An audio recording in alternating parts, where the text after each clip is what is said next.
High, আজকে খুব সকাল সকাল উঠছিলাম কারণ আজকে আমরা যাবো উদয়পুর মাতাবাড়িতে। তো সকালেই স্নান টান কইরা আমরা যাইতেছিলাম স্টেশনে গিয়ে আমরা প্রথমে টিকিটটা কাটতেই সিট খুঁজে লাইছি। তাই ট্রেনের ভিতরে খুবই মজা হইতেছিল।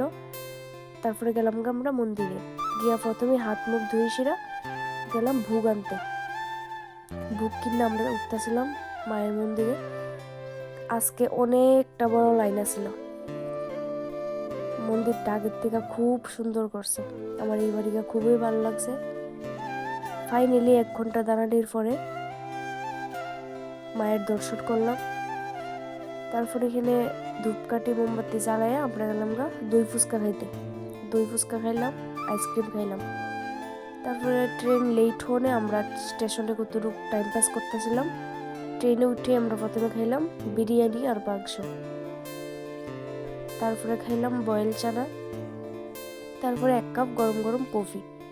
ট্রেন লেট হলে আমরা বাড়ি যাইতে প্রায় 10টা বেজে গেছিল। টাটা।